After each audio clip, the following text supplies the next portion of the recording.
اور ایک سوال یہ ہے کہ جمعہ میں جو خطبہ پڑھا جاتا ہے وہ عربی میں ہے،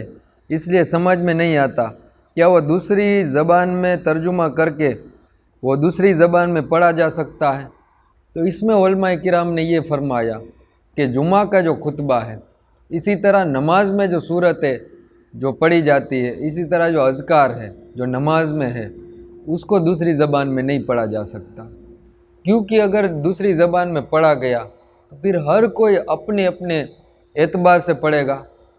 کوئی جیسے الحمدللہ رب العالمین اس کا ترجمہ کوئی کسی کا اٹھا لے گا، کوئی اور کسی کا اٹھا لے گا، دھیرے دھیرے کر کے پھر پتہ ہی نہیں چلے گا کہ پھر یہ اصل وہ لفظ کیا تھے۔ ترجمہ کے اوپر ترجمہ، اس کے اوپر ترجمہ، کیونکہ بعض مرتبہ یہ ہوتا ہے کہ ایک زبان سے دوسری زبان میں ترجمہ کرنے کے لیے چند الفاظ کا اضافہ کرنا ہوتا ہے، ورنہ وہ بات ہی سمجھ میں نہیں آتی۔ اسی لیے پھر اس میں کیا ہوگا کہ پھر پوری تبدیلی ہو جائے گی۔ اور آپ عیسائیوں کے یہاں دیکھیں، یہودیوں کے یہاں دیکھیں، سب کے یہاں یہی ہوا ہے۔ سیدھا ان کی کتابوں میں فرق نہیں آ گیا، بلکہ ترجمے پر انہوں نے زیادہ اعتبار کر لیا اور ان کی اپنی عبادتوں میں وہ ترجمہ پڑھنے لگ گئے۔ اس وجہ سے آج جو یہ بائبل ہے، جس کے اندر جو انجیل ہے، بائبل ایک بہت بڑی کتاب ہے، اس کے اندر جو انجیل کے جو 4 الگ الگ ورژن ہے، اس کو آپ دیکھیں تو اصل بائبل جس زبان میں ہوئی تھی نازل، جو انجیل بائبل نے انجیل جو اصل زبان میں جو نازل ہوئی تھی وہ یا تو عبرانی تھی یا سریانی تھی، لیکن آج پوری دنیا میں ایک بھی اس کا نسخہ نہیں ملتا جو عبرانی زبان میں ہو یا پھر سریانی زبان میں ہو۔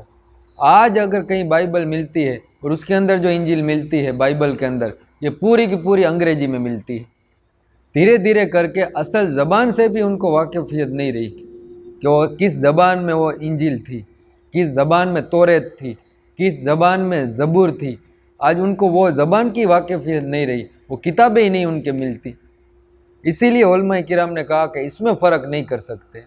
دوسری بات یہ ہے کہ اگر ترجمہ آپ اور ہم پڑھیں گے، جیسے سورہ فاتحہ ہی آپ نے اور ہم نے پڑھا اور اس کا پھر آپ نے اور ہم نے ترجمہ اردو میں کر لیا یا ہندی میں کر لیا یا انگریزی میں کر لیا، کسی بھی زبان میں آپ نے اور ہم نے ترجمہ کر لیا، تو اس ترجمے میں وہ برکت نہیں ہوگی جو اصل عربی عبارت میں برکت ہے، کیونکہ اصل جو قرآن پاک ہے جو حضور صلی اللہ تعالیٰ علیہ وسلم پر نازل ہوا ہے وہ عربی میں نازل ہوا ہے۔ اس میں جو کیفیات، جو برکات، جو رحمت اللہ تبارک و تعالیٰ کی نازل ہوتی ہے بندے پر، وہ کسی اور زبان میں آپ اور ہم ٹرانسلیشن کرے، اس کا ترجمہ کرے، تو وہ مٹھاس جو عربی پڑھنے میں اور سننے میں جو مٹھاس ہے، وہ مٹھاس کسی اور زبان میں ہو ہی نہیں سکتی۔ اور دوسری بات یہ کہ اگر اس کا ترجمہ کیا گیا تو دھیرے دھیرے کیا ہوگا کہ آج لوگوں کو الحمد شریف تو یاد ہے، اور بھی جو دوسری صورتیں ہیں وہ تو یاد ہے،